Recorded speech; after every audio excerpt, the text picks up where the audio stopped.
Hi all, welcome back. Before anything else, it's a fun idea if you let me know where you're watching from. Thanks. Be sure to like and subscribe. Now let's relax and get into it. I can hear her voice, low and seductive, filtering through the crack in the study door. She's on the phone again. I step closer, straining to catch every word. Yes, Kevin, tonight. I can't wait either, Sarah purrs, her tone dripping with anticipation. My chest tightens. There's something so casual, so cruel in the way she talks to him, like I'm already forgotten. Who is this woman? I barely recognize her anymore. The late nights, the distant looks, the sudden coldness, things I've been ignoring, brushing off as stress or boredom. But now it's all coming into sharp focus, and the picture isn't pretty. I've been a fool. I'm James, a man who's supposed to have it all. A successful architect, a beautiful wife, a nice house in the suburbs. Everything looks perfect from the outside, but inside my world is crumbling. Sarah and I used to be inseparable, couldn't keep our hands off each other. Lately, though, it's like she's a million miles away. The excuses, the lies, they're so obvious now, but I didn't want to see it. I couldn't. I stand there, fists clenched, listening to the woman I've loved for a decade make plans with another man. My blood boils, a mixture of rage and despair churning in my gut. How did we get here? What did I miss? I was busy, sure, with work, with building a future for us, but I thought she understood. I thought we were in this together. She hangs up, her footsteps echoing down the hall, and I'm frozen in place. I want to confront her, to demand answers, but something stops me. Maybe it's the fear of hearing the truth, of having my suspicions confirmed. Or maybe it's the hope, however slim, that I'm wrong. Later that night, I finally gather the courage. Sarah's in our bedroom, slipping into a red dress I haven't seen in years. It clings to her curves, revealing just enough to stir memories of better times. My heart races, but it's not desire I feel. It's dread.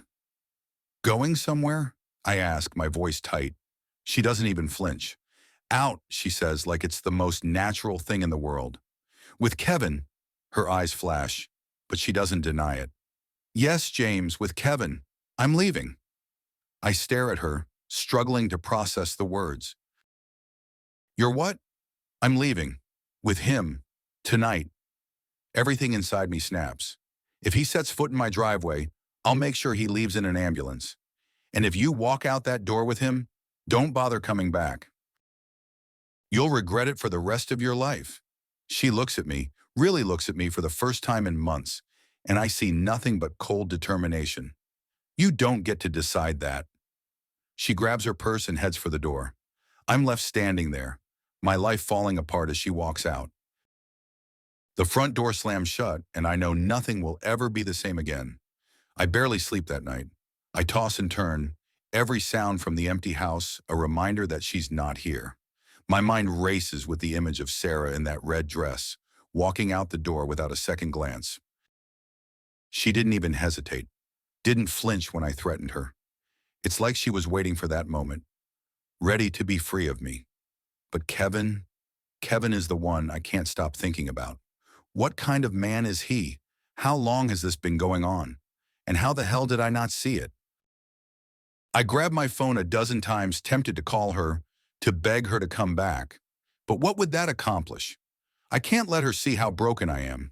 She's probably with him right now, laughing at me. I imagine them together, and it tears me apart.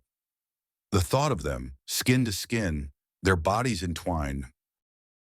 It's like a knife in my gut, but I can't look away from it. I need to know the truth. In the morning, I'm a wreck. I haven't shaved, haven't eaten. My mind is on autopilot as I stumble through the motions of getting ready for work. But I know I'm not going in today. There's something else I need to do. I'm not going to sit around and let them get away with this. When I open the door to get the newspaper, I see an envelope on the mat. No return address, just my name scrawled across the front.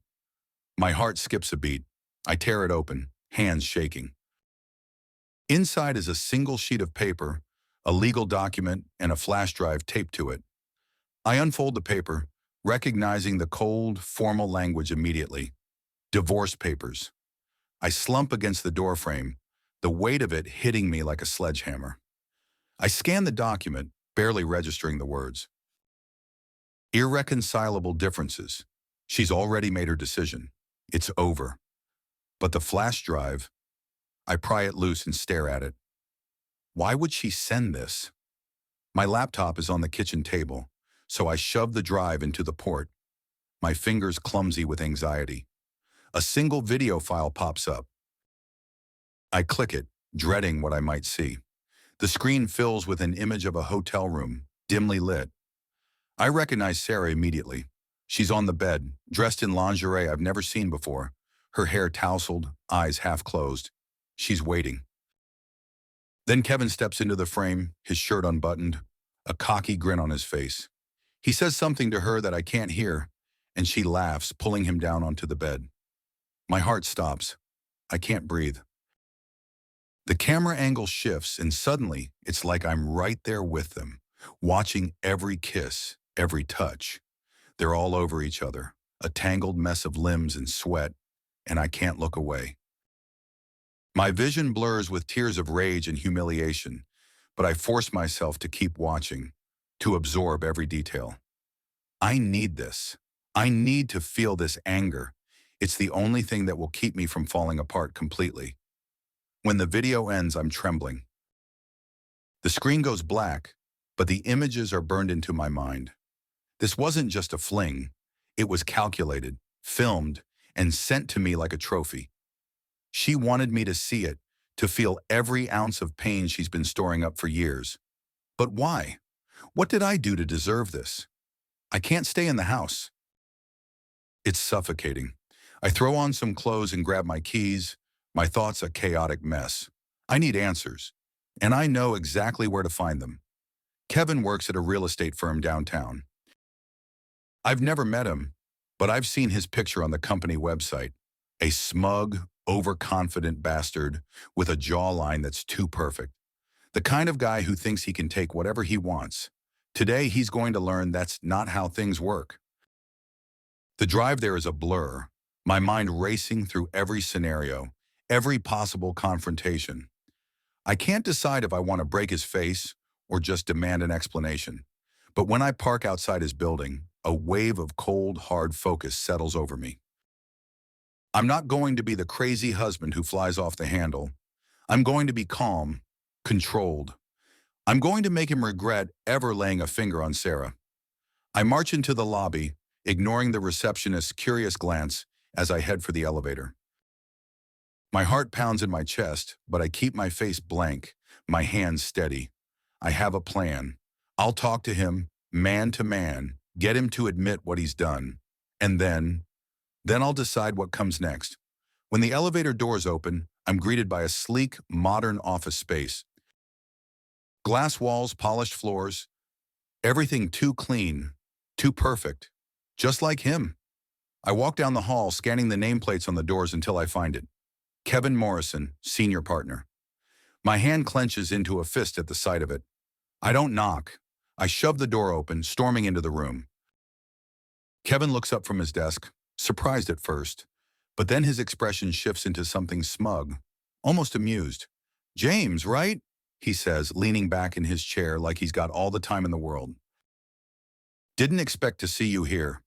"You didn't think I'd find out?" I snap, my voice tight with barely controlled fury. "You didn't think I'd come looking for you?" He shrugs, still infuriatingly calm. "I figured you'd know sooner or later. But I didn't think you'd be this dramatic about it." "Dramatic?" I spit the word at him, stepping closer to the desk. "You fucked my wife. You ruined my marriage, and you think this is about me being dramatic?" Kevin's smile falters, just for a second, and I see a flicker of something behind those perfect features. Fear, maybe. Good. He should be scared. But then he recovers, leaning forward, his voice dropping to a condescending whisper. "Sarah came to me, James. She was miserable with you. All I did was give her what she wanted." I snap.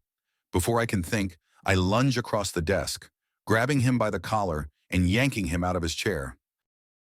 The look of surprise on his face is satisfying, but it's not enough. I need him to hurt. I need him to feel just a fraction of the pain he's caused me. My fist connects with his jaw, and I hear a satisfying crack. But I'm not done. I keep swinging, keep hitting him until we're both on the floor, a tangled mess of rage and blood. It's not until I'm pulled off him by two security guards that I realize what I've done. Kevin is on the ground, groaning, his face a bloody mess. The guards drag me to my feet, but I don't fight them. I've done what I came here to do. I've made my point. They escort me out of the building, their grip tight on my arms, but I don't care. I did what I had to do. But as they shove me out the door and into the street, a cold, sinking feeling settles in my gut. This isn't over, not by a long shot. I spend the rest of the day driving aimlessly, trying to cool off. My hands ache from the fight, and my mind is a whirlwind of conflicting emotions. I've never been this angry, this out of control, and it scares me. But what scares me more is the thought of what I'll do next. When I finally make it home, the house feels even emptier than before. Sarah's things are still scattered around, her perfume on the dresser, her shoes by the door. I don't know why I haven't thrown them out yet.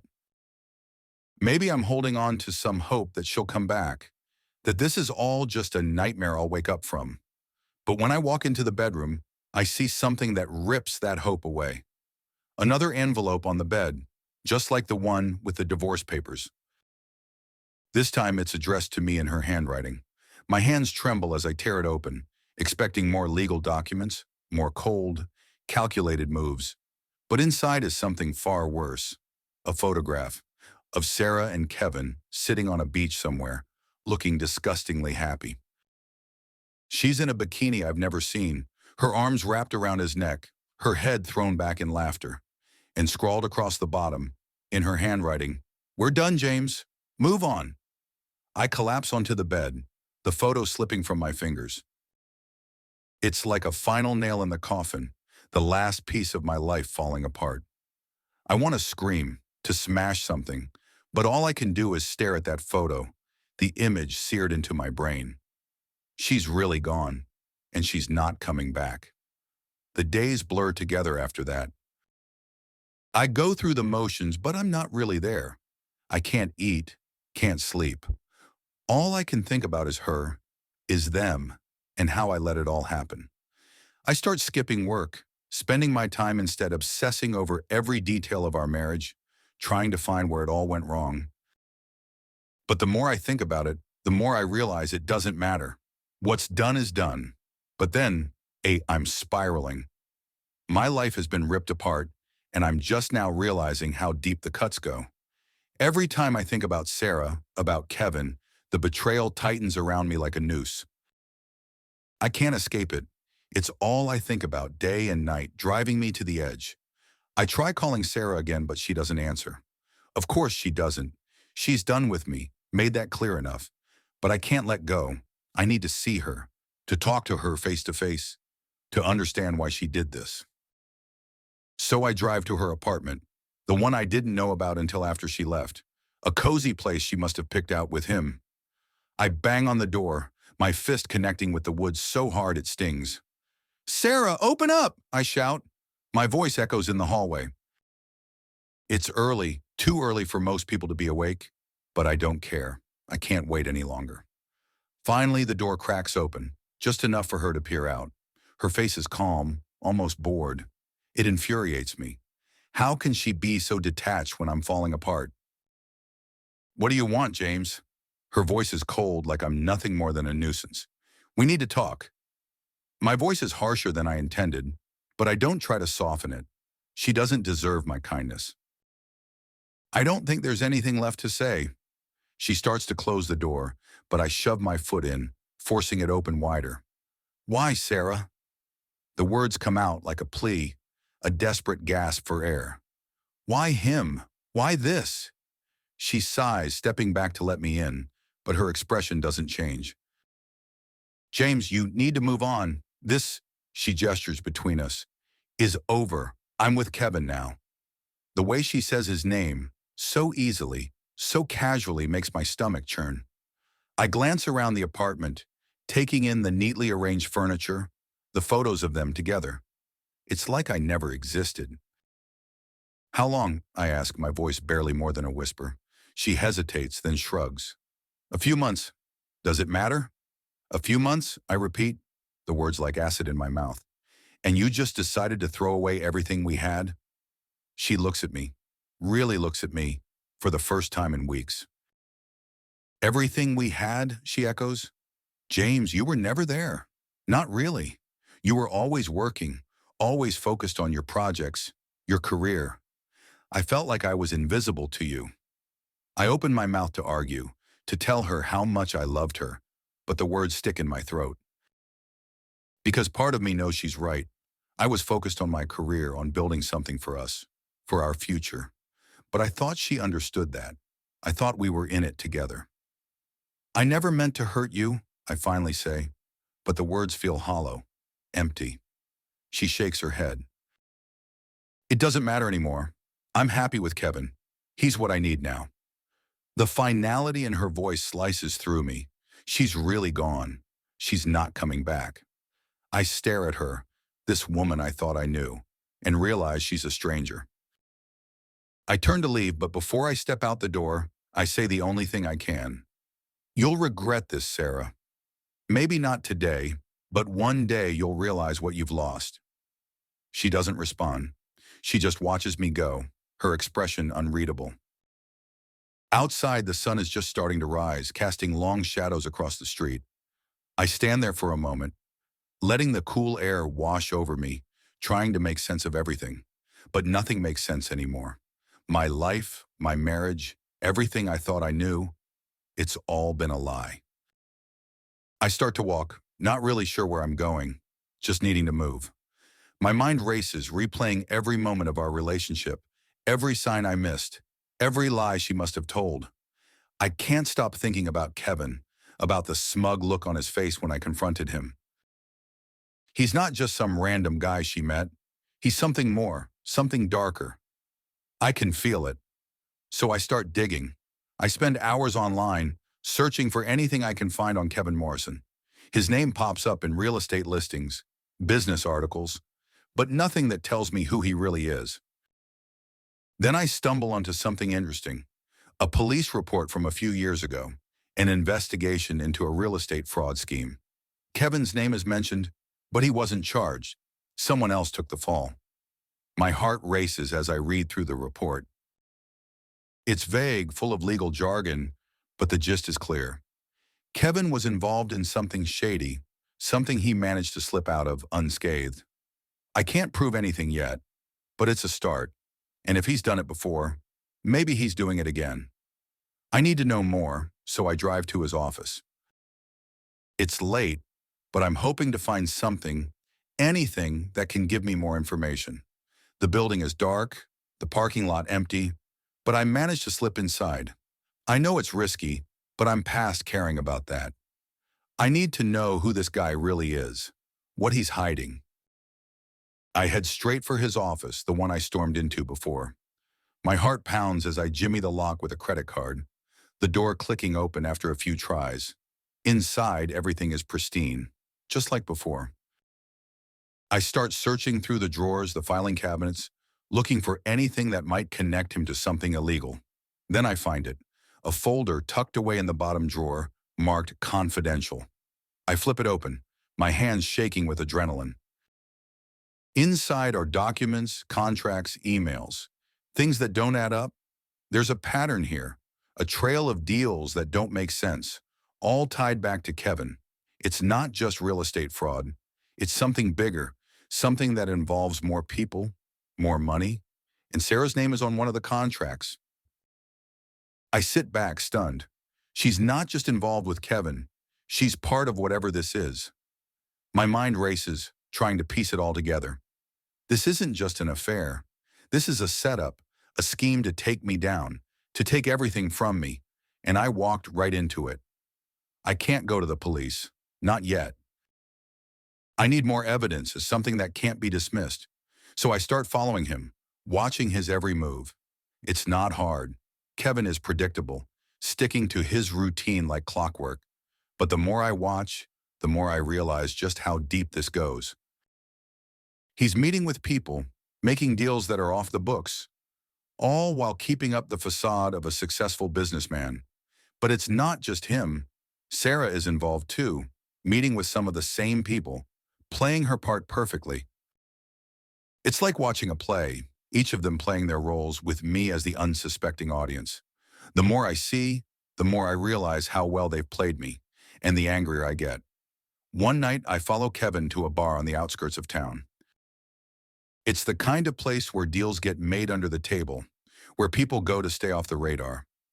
I watch from the corner as he meets with a man I don't recognize. Their conversation low and intense. I can't hear what they're saying, but I can tell it's not good.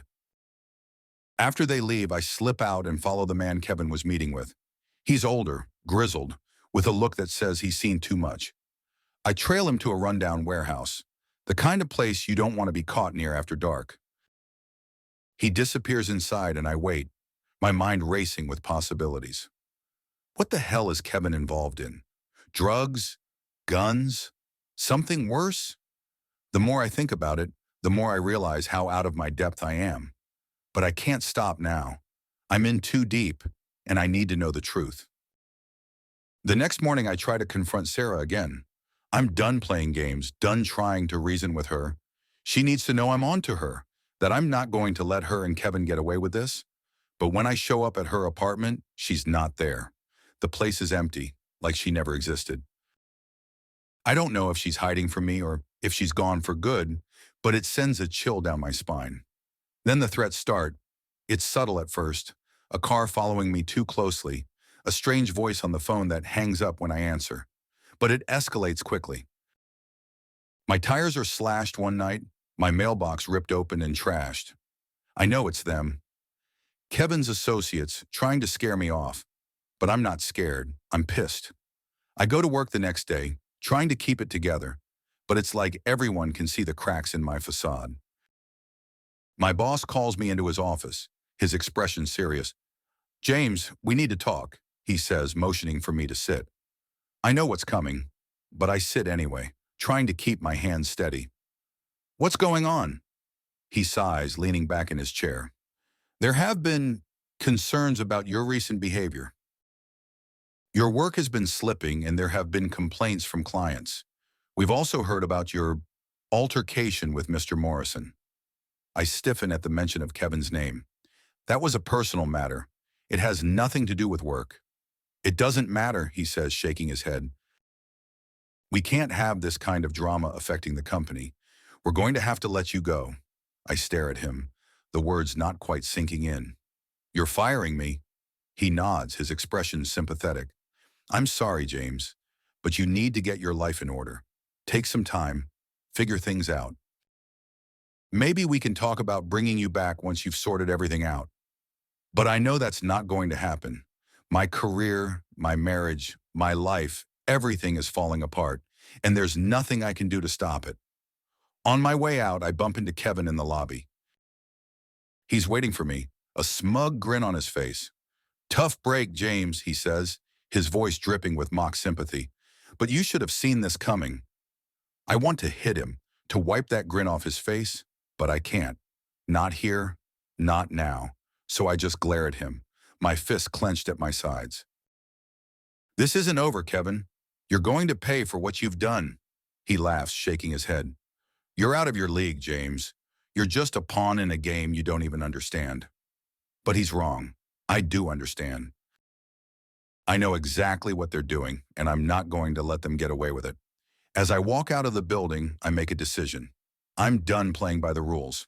If they want a war, I'll give them one. But this time, I'm going to be the one who comes out on top. I wait until the night of the party. It's a charity gala, something ostentatious and public, the kind of event where everyone who's anyone will be in attendance. I know Sarah and Kevin will be there, and I've planned for this. For days, I've been gathering everything I can, files, emails, recordings. The evidence I need to finally expose them, to bring everything crashing down. I arrive early, blending into the crowd of expensive suits and glittering dresses. No one notices me, just another face in the sea of people. I can see Sarah across the room, standing by Kevin's side, her hand resting on his arm like it belongs there.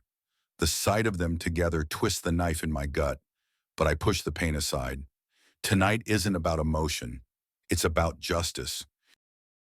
The room is loud, filled with the clinking of glasses and the low hum of conversation. I make my way through the crowd, my heart pounding with a mix of fear and determination. This is it, the moment I've been waiting for, the moment everything changes. I approach them slowly, watching their faces as they laugh, completely unaware of the storm about to hit.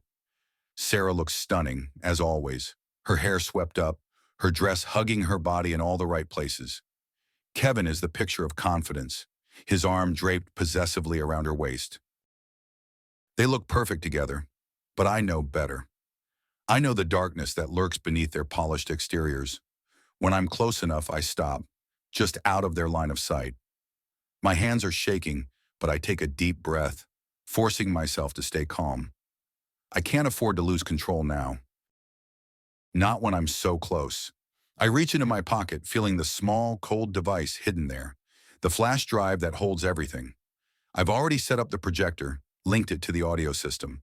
All I have to do is press play. But before I can make my move, Kevin turns, his eyes locking onto mine. Ooh. For a moment, I see surprise flicker across his face, quickly replaced by that infuriating smirk. He nudges Sarah, and she turns to see me, her expression hardening in an instant. "James," Kevin says, his voice loud enough to catch the attention of those around us. "Didn't expect to see you here." The room seems to go quiet, all eyes turning to us. I feel the weight of their gazes, the tension building like a ticking bomb. But I don't back down. I meet Kevin's eyes, my voice steady, clear. "I wouldn't miss this for the world." Sarah's eyes narrow, and I can see the anger simmering just beneath the surface. She knows what's coming. She's always been good at reading me, at knowing when something's wrong. But this time, she's too late. I step forward, pulling the flash drive from my pocket. "This ends tonight," I say, loud enough for everyone to hear. The lies, the manipulation, it all ends now. There's a ripple of confusion through the crowd, people whispering, trying to understand what's happening. Kevin's smirk falters just for a second, but it's enough. I stride to the front of the room, plugging the drive into the projector. The screen behind me flickers to life, and I hit play. At first, there's just silence, the anticipation in the room palpable. Then the video begins. Clips I've pieced together over the past few weeks. Kevin's shady deals, meetings in dark alleys, money exchanging hands. It's all there in black and white, the evidence of his corruption, his deceit. And then finally Sarah's face appears on the screen, her voice clear as day, discussing the scheme with Kevin, planning it. The room erupts in chaos, gasps, whispers, the sound of shattering glass as someone drops their drink. People are staring, pointing, their perfect little world cracking under the weight of the truth. Kevin tries to move, but I'm faster. I block his path, forcing him to face the consequences of what he's done. Sarah's face is pale, her eyes wide with shock and fear. She tries to speak, to deny it, but the words die in her throat. She knows there's no way out, not this time. "You thought you could get away with it," I say, my voice shaking with anger. "You thought you could destroy my life, take everything from me and walk away unscathed. But you were wrong. You underestimated me." Kevin glares at me, his bravado slipping as the reality of the situation sinks in. "You're making a big mistake, James," he hisses, trying to keep his voice low, but I can hear the fear in it. "You don't know what you're dealing with." "Oh, I know exactly what I'm dealing with," I snap back. "And I'm not afraid of you. Not anymore." The room is in an uproar now, people pulling out their phones, calling the police, taking videos. Kevin is trapped, and he knows it. He lunges at me, but I'm ready. I step aside, letting him crash into the table behind me. The crowd parts as security rushes in, grabbing him before he can get to his feet. Sarah stands frozen, her eyes locked on mine, a mixture of betrayal and disbelief on her face. For a moment, I almost feel sorry for her. Almost. But then I remember everything she's done, everything she's taken from me, and the pity vanishes. This is your fault, she whispers, her voice barely audible over the chaos. You did this. No, Sarah, I say, my voice cold. You did this. You made your choices, and now you have to live with the consequences. As the police arrive, dragging Kevin away in handcuffs, I turn to leave. I don't need to see what happens next. I've done what I came here to do. I've won. But as I walk out of the ballroom, I can't shake the hollow feeling in my chest. The victory tastes bitter, the satisfaction fleeting. I've destroyed them, but at what cost? The next few days are a blur of police interviews, media coverage, and legal battles. Kevin is arrested, charged with multiple counts of fraud, money laundering, and conspiracy. Sarah's involvement comes to light, and she's quickly entangled in the investigation. Their perfect little world crumbles, and I watch from the sidelines, numb to it all. But it's not over, not by a long shot. I'm sitting in my empty house, the silence pressing in on me when I get the call. It's late, and I almost don't answer, but something compels me to pick up. The voice on the other end is unfamiliar, but the words send a chill down my spine. You think you've won, James, the man says, his tone low and menacing. But this isn't over, not even close. You've made some powerful enemies, and they're not going to let this go. I try to respond, but the line goes dead before I can speak. I stare at the phone, my heart pounding, the threat hanging in the air like a dark cloud. I should have seen this coming. I knew Kevin had connections, that he wasn't working alone, but I didn't think they'd come after me. Not like this. For the next few days, I'm on edge, constantly looking over my shoulder, waiting for the other shoe to drop. I know they're out there, watching, waiting, and I can't shake the feeling that I've walked right into their trap. Then it happens. I'm driving home one night, the streets dark and deserted, when a car pulls up behind me, its headlights blinding. I try to shake it, taking a series of sharp turns, but it sticks to me like a shadow. My heart races as I realize what's happening. They're coming for me. I slam on the gas, the tires screeching as I speed down the narrow streets. But the car behind me is faster, more aggressive. It rams into my bumper, sending me careening into the curb. I barely manage to keep control, my hands white-knuckled on the steering wheel, but I know I can't keep this up. They're going to run me off the road. In a last-ditch effort, I swerve into an alley, the car behind me following close, but it's a dead end. I slam on the brakes, the car screeching to a halt just inches from the wall. I'm trapped. I can hear the engine of the car behind me revving, the sound of footsteps approaching. I'm out of options. The door of my car is yanked open, and I'm dragged out, my head slamming against the pavement. Pain explodes through my skull, but I force myself to stay conscious, to fight back. I manage to get a few punches in, but there are too many of them. They pin me down, their hands like iron, and I know this is it. This is how it ends. But then out of nowhere, a shout echoes through the alley, followed by the sound of running footsteps. My attackers hesitate, looking over their shoulders, and in that split second, I see my chance. I wrench free, scrambling to my feet, and bolt for the end of the alley. I don't look back. I don't stop until I'm sure I've lost them. I collapse against a wall, gasping for breath, my heart pounding like a jackhammer. I don't know who saved me or why, but I'm alive. For now. The next day, I make a decision. I can't do this alone. I need help. Someone who knows how to navigate this world. Someone who can keep me alive. I dig through my contacts, finding the name I've been avoiding for months. A private investigator, someone who used to work for the police before he went rogue. He's expensive, dangerous, and exactly what I need. I meet him in a seedy bar on the outskirts of town, the kind of place where deals are made in whispers and everyone has something to hide. He's already at the bar when I arrive, a drink in hand, his eyes scanning the room with a practiced ease. James, he says as I sit down next to him, his voice low and gravelly. You're in deep shit. I nod, not bothering to argue. I need your help. He takes a sip of his drink, his eyes never leaving mine. You sure about that? Once we start, there's no going back. I take a deep breath, steeling myself for what's to come. I'm sure. I don't have any other options. He nods, signaling the bartender for another drink. All right, let's see what kind of mess you've gotten yourself into. As I lay out everything I know, everything that's happened, I can see the gears turning in his head, the pieces falling into place. He's good, I can tell. And for the first time in weeks, I feel a glimmer of hope. Maybe, just maybe, we can turn this around. But I know one thing for sure. This isn't over. Not by a long shot. Kevin's friends, whoever they are, won't stop until they have taken everything from me. And if I'm going to survive, I need to be ready for whatever comes next. The days after my encounter in the alley are a blur of fear and determination. I'm constantly on edge, looking over my shoulder, waiting for the next attack. But now I have an ally, and together, we start to piece together the puzzle that is Kevin's network. The private investigator, Mick, is everything I need.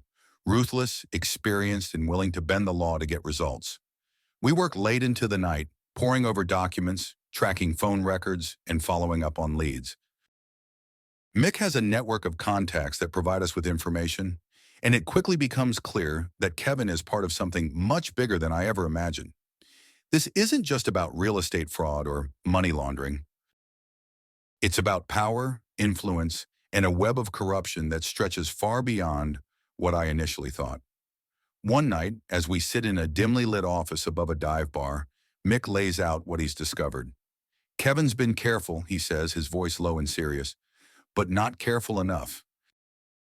He's got ties to a syndicate that deals in everything from drugs to illegal arms. They've got people in high places, politicians, law enforcement, the works. I stare at the files spread out on the table, my mind racing. And Sarah? How deep is she in? Mick hesitates before answering. Deeper than you'd like to believe. She's not just some pawn, James. She's been working with them, helping to clean money, setting up fake companies. She knew exactly what she was getting into. His words hit me like a punch to the gut. I've been trying to convince myself that Sarah was just caught up in this, that maybe she was manipulated, but hearing it laid out so plainly forces me to face the truth. She wasn't just complicit, she was an active participant. I don't understand, I mutter, more to myself than to Mick. How could she do this? How could she just throw everything away? Mick doesn't sugarcoat it. People get greedy. They want more. More money, more power, more excitement. Maybe she was bored. Maybe she felt like you weren't enough. It doesn't matter now. What matters is what you're going to do about it. He's right. I can't dwell on the why. I need to focus on the how.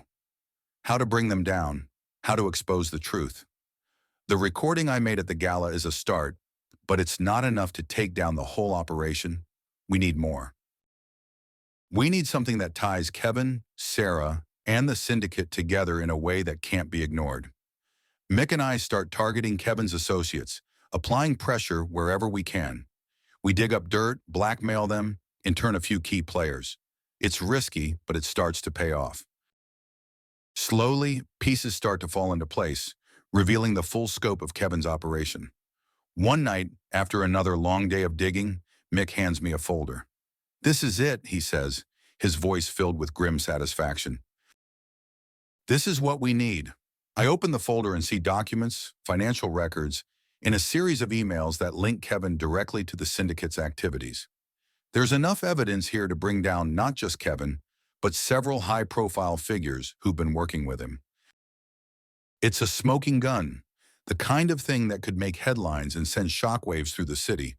But there's a catch. There's a trial coming up, Mick explains, a big one. One of the syndicate's top guys is being prosecuted, and they've managed to keep it quiet. But this evidence could blow the whole thing wide open. If we play our cards right, we can use this trial to bring Kevin and Sarah down. I look at him, trying to read between the lines. What's the catch? Mick sighs, leaning back in his chair. The catch is that once this goes public, you're going to be a target. They'll come after you with everything they've got. You'll need to disappear, lay low, and hope that the authorities can protect you. But given how deep this corruption goes, I wouldn't count on it. It's a lot to take in. I've already lost so much. My job, my reputation, my marriage. And now I'm facing the possibility of losing what little I have left, including my life. But I can't back down. Not now. I have to see this through no matter the cost. I nod, my decision made. Let's do it. The next few days are a whirlwind of preparation. Mick and I work on getting the evidence into the right hands. Reporters we can trust, prosecutors who aren't compromised. We set up a plan to release the information at just the right moment, ensuring that it can't be buried or ignored. Mick even arranges for me to go into hiding once the trial begins, giving me a chance to escape before the backlash hits. As the trial approaches, I feel the tension building, a sense of impending doom hanging over me. I know I'm playing with fire, but it's too late to turn back now. I keep a low profile, avoiding unnecessary risks, but I can't help but feel like I'm being watched, like the walls are closing in.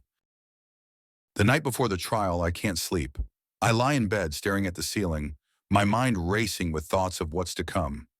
I think about Sarah, about the life we had and the life we could have had. I wonder if she's feeling any regret, any remorse, or if she's too far gone to care. In the early hours of the morning, I get up and start packing. Mick has arranged for a safe house in another city, a place where I can lay low until the dust settles.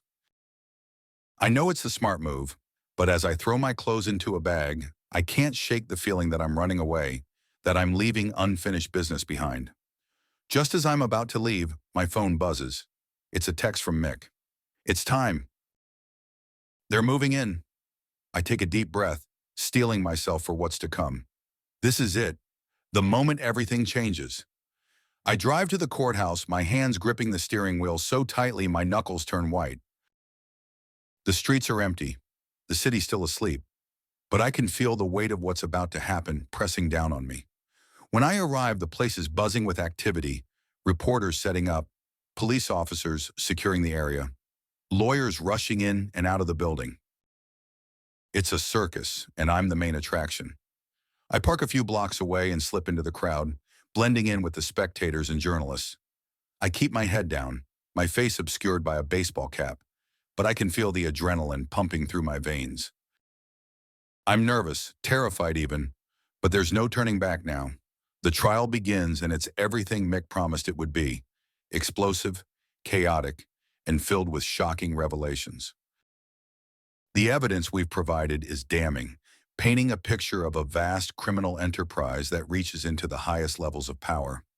Kevin's name comes up repeatedly, his connections to the syndicate laid bare for everyone to see.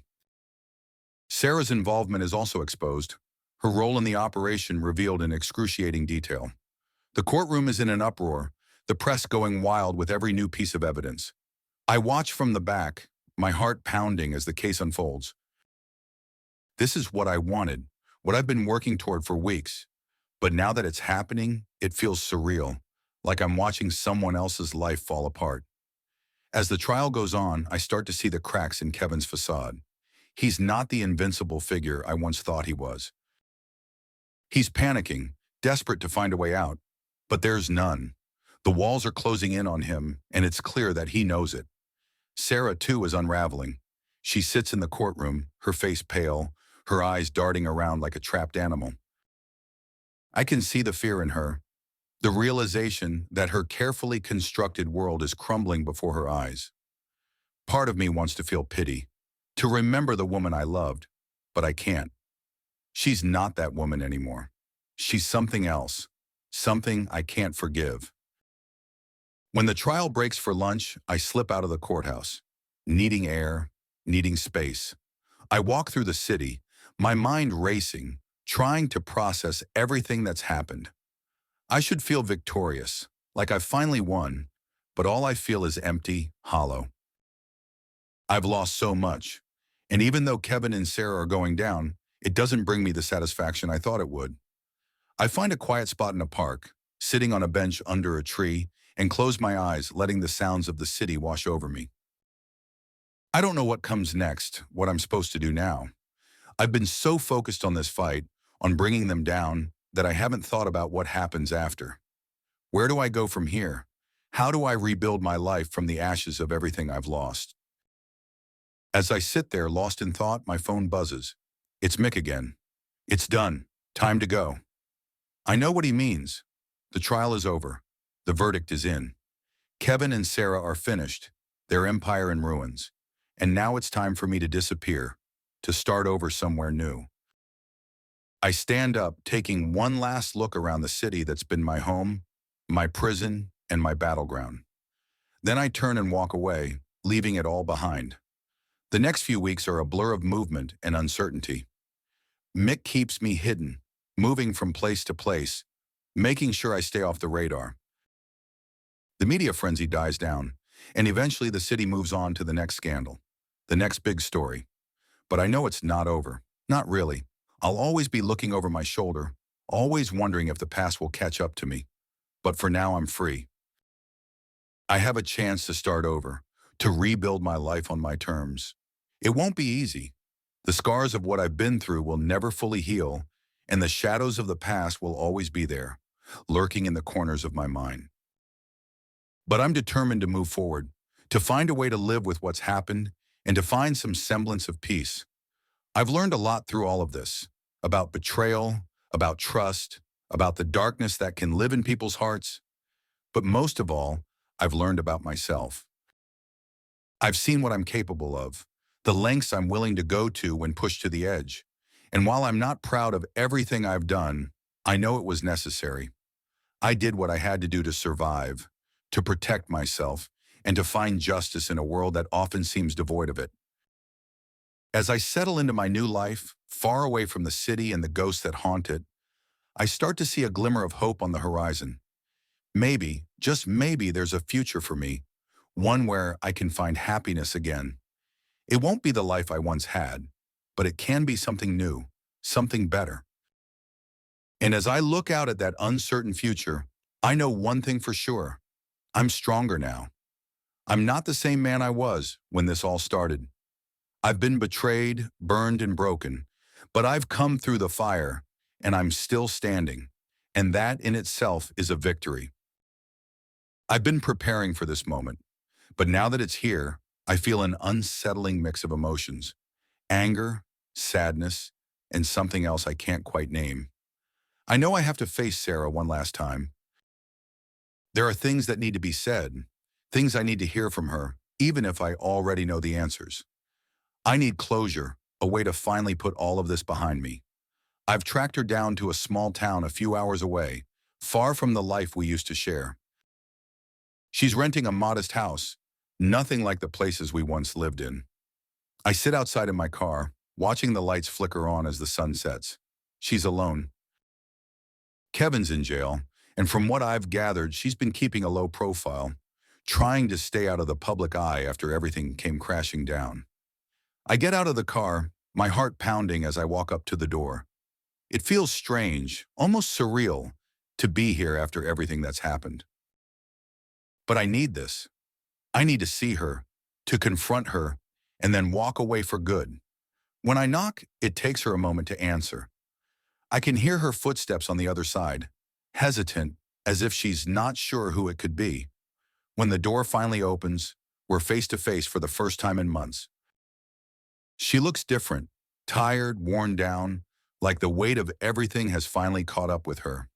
Her hair is pulled back, and she's dressed casually in jeans and a sweater, a stark contrast to the glamorous image she used to maintain. But her eyes, those same eyes that once looked at me with love, are now filled with something else. Regret? Guilt? I'm not sure. "James," she says, her voice barely above a whisper, "what are you doing here?" "I needed to see you," I reply, my voice steady despite the emotion swirling inside me. "We need to talk." She steps aside, letting me in. The house is small, sparsely furnished, but it's clean and tidy. I can tell she's been living simply, quietly. There's no sign of the life she used to lead, no trace of the luxury she once craved. We sit down in the living room, a small coffee table between us. The silence is heavy, thick with everything that's gone unsaid. I take a deep breath, trying to gather my thoughts to find the right words. "Why?" I finally ask. the question that's been burning inside me since the day she left. Why did you do it, Sarah? Was it worth it? She looks down at her hands, fidgeting with a loose thread on her sweater. For a moment, I think she's not going to answer, but then she speaks, her voice soft, almost broken. I don't know, she says, shaking her head. At first, it was about the money, the thrill.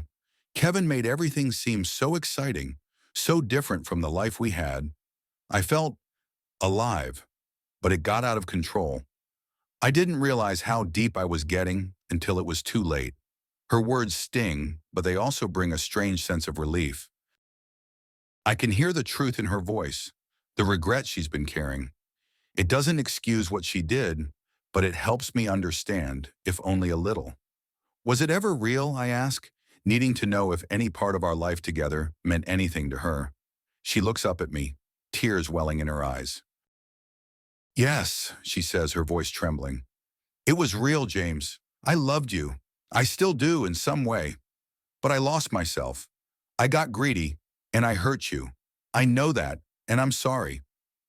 The apology hangs in the air between us, and for a moment, I don't know what to say. Part of me wants to forgive her, to let go of the anger that's been eating away at me. But another part of me knows that forgiveness isn't enough. There's too much damage, too much betrayal to simply forgive and forget. I've lost everything because of you, I say, my voice hardening. My job, my reputation, the life we built together, it's all gone. And for what? A thrill? Some extra money? She flinches at my words, but she doesn't look away. I know, she says quietly. I wish I could take it all back, but I can't. All I can do is live with the consequences. We sit in silence for a moment, the weight of everything we've been through pressing down on us. I can feel the anger simmering just beneath the surface, but it's different now. It's not the all-consuming rage I've been carrying for so long. It's something else, something quieter, more controlled. I came here to get answers, I finally say, and I think I have them now. But I also came here to tell you that I'm done. I'm done with you, with Kevin, with all of it. You're not going to have any more power over me. She nods, tears slipping down her cheeks. I understand, she whispers. I don't expect you to forgive me. I don't deserve it. I stand up, feeling a sense of finality wash over me. This is it, the last chapter of our story. I hope you find peace, Sarah, I say, surprising myself with the sincerity in my voice. But I can't be a part of your life anymore. She doesn't try to stop me as I walk to the door. She doesn't beg or plead. She just watches me go, her eyes filled with the regret of everything she's lost. And as I step outside into the cool evening air, I feel something shift inside me. A weight lifting, a sense of closure. I get into my car and drive away, leaving Sarah and the remnants of our life behind. The road stretches out before me, dark and uncertain, but I'm not afraid. For the first time in a long time, I feel like I can breathe again. The next few weeks are spent in quiet reflection. I keep to myself, focusing on rebuilding the pieces of my life that were shattered. It's not easy, but it's necessary. The anger and bitterness that once consumed me have started to fade, replaced by a cautious optimism. I know I still have a long way to go, but for the first time, I'm looking forward, not backward. I start making plans for the future, small steps at first, finding a new place to live, looking for work, reconnecting with old friends. It's slow, but it feels good to be moving forward, to be building something new. One day I receive a letter from Sarah. It's short, just a few lines, but it's enough to bring a sense of finality to everything. She tells me she's leaving the country, starting over somewhere new. She doesn't say where, and I don't ask. It's better this way. We both need to move on, to find our own paths. As I put the letter away, I feel a strange sense of peace. It's over. The chapter of my life with Sarah is closed, and now it's time to start a new one. I don't know what the future holds, but I'm ready to face it. A few months later, I'm sitting in a cafe, enjoying a quiet morning, when I meet someone new. She's kind, with a warm smile and a gentle laugh that puts me at ease. We talk, and there's a connection, a spark that I haven't felt in a long time. It's too soon to say where it will lead, but it feels good to let someone in again, to open myself up to the possibility of happiness. As we continue to talk, I realize that I'm not the same man I was before. I've been through the fire, but I've come out stronger, more resilient. I've learned to let go of the past, to forgive, not just Sarah, but myself. And as I look at this new woman across the table, I feel a glimmer of hope, a sense that maybe, just maybe, I can build something new, something real. The road ahead is still uncertain, but I'm ready to walk it. I've faced the darkness, confronted my demons, and now I'm ready to step into the light. This is my reckoning, my chance to start over, and I'm going to make the most of it. As I leave the cafe, the sun shining brightly above, I can't help but smile. The past is behind me, and the future, for the first time in a long time, feels full of promise. The morning light filters through the curtains as I sit in my small rented apartment, reflecting on everything that's happened. The air is cool and still, the world outside just beginning to wake up, but inside my mind is already racing. I can't help but think about the path that's brought me here. Every choice, every mistake, every moment of weakness that led to the unraveling of my life. I've lost so much. My career, my reputation, my marriage, all gone, swept away by the storm of betrayal and revenge. And yet, in the ashes of it all, I found something I didn't expect. Clarity, a sense of who I am and what I need to do to move forward. The past few months have been hell, but they've also been a crucible, burning away the illusions I held about myself and the people I loved. I was forced to confront the darkness within me, the anger and bitterness that threatened to consume me. And now as I sit here in the quiet of the morning, I realize that I've emerged from that fire stronger, more certain of who I am. I get up, moving through the apartment, the floorboards creaking under my weight. The place is small, but it's mine, a fresh start in a new city where no one knows my name. It's not much, but it's a beginning, a place where I can rebuild my life from the ground up. I glance at the framed photo on the table, the only remnant of my old life I allowed myself to keep. It's a picture of me and Sarah from years ago, back when we were happy, when I thought our love was unbreakable. We're smiling, arms wrapped around each other, oblivious to the future that awaited us. I pick up the photo, studying it for a moment before placing it face down. It's time to let go, to stop clinging to memories that no longer serve me. The man in that photo is gone, and so is the woman who once stood by his side. What's left is a man who has been through the fire and survived. Later that day, I find myself wandering through the city, the streets bustling with life. It's a stark contrast to the turmoil I've been through, but it's also a reminder that the world keeps turning, no matter what happens. People move on, find new paths, and so will I. As I walk, I think about the lessons I've learned. Betrayal cuts deep, but it also reveals truths we'd rather not face, about ourselves, about others. I was blind to Sarah's unhappiness, too caught up in my own world to see the cracks forming in our relationship. I let my ambition and pride get in the way of the things that truly mattered, and I paid the price for it. But I also learned that I'm stronger than I ever imagined. I faced down my darkest fears, stood up to the people who tried to destroy me, and I'm still here. There's a certain power in that, a resilience that I didn't know I had. In the midst of my thoughts, I find myself standing in front of a small cafe, the warm glow of the lights inside inviting me in. I step through the door, the smell of freshly brewed coffee filling the air, and take a seat by the window. It's the same cafe where I met that woman a few months ago, the one who reminded me that not all connections are tainted by the past. I haven't seen her since that day, but the memory of our conversation lingers.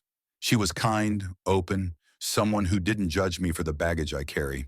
It was a brief encounter, but it was enough to spark something inside me, a hope that maybe, one day, I can let someone in again. As I sip my coffee, I think about the future. It's still uncertain, but for the first time, that doesn't scare me. I've faced worse, and I've come out the other side. Whatever happens next, I know I'll handle it. I pull out my phone and scroll through my contacts, stopping when I see her name. I hesitate for a moment, my finger hovering over the screen. Reaching out is a risk, a step into the unknown. But I've learned that staying stagnant, clinging to the past, is no way to live. So I tap her name and hit send, the phone ringing in my ear. Hello? Her voice is warm, familiar, and it brings a smile to my face. Hey, it's James, I say, trying to keep my tone casual. I was wondering if you'd like to grab coffee sometime. Maybe catch up? There's a pause, and I can hear the smile in her voice when she responds. I'd like that. We set a time, and as I hang up, I feel a strange mix of emotions, nervousness, excitement, a sense of possibility. It's been a long time since I've allowed myself to feel any of those things, and it's both exhilarating and terrifying. I finish my coffee and step outside, the cool air hitting my face. The sun is starting to set, casting long shadows across the street, but I don't feel the darkness closing in on me like I used to. Instead, I feel a sense of calm, of acceptance. The past will always be a part of me, but it doesn't define me. I've learned from it, grown from it, and now it's time to move forward. As I walk back to my apartment, I think about the new chapter that's about to begin. It won't be easy. Healing takes time, and trust is something that has to be rebuilt slowly, brick by brick. But I'm ready to try, ready to see where this new path will lead. When I get home, I take the photo of me and Sarah and put it in a drawer. It's a small act, but it feels like the closing of a door, the final step in letting go of what once was. I don't need that reminder anymore. I don't need to hold on to the pain. I lie in bed that night, staring up at the ceiling, my mind finally at peace. For the first time in a long time, I'm not haunted by memories of betrayal or consumed by thoughts of revenge. Instead, I'm thinking about the future, about the possibilities that lie ahead, about the woman I'm going to see tomorrow, and about the man I'm becoming. As I drift off to sleep, I know that the journey isn't over. There will be challenges ahead, obstacles to overcome, but I'm not afraid.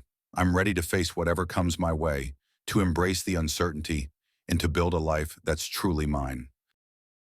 The next morning, I wake up to the sound of birds outside my window, the sunlight streaming into the room. It's a new day, a fresh start, and I'm ready to meet it head on. I get dressed, grab my keys, and head out the door, the weight of the past finally lifted from my shoulders. As I walk down the street, I can't help but smile. The future is still unwritten, but it's mine to shape. And for the first time in a long time, I'm excited to see what it holds. The story of James and Sarah has ended, but my story is just beginning. It's a story of healing, of redemption, of finding love and trust again. It won't be easy, but nothing worth having ever is. And as I take that first step into the unknown, I know that I'm ready for whatever comes next.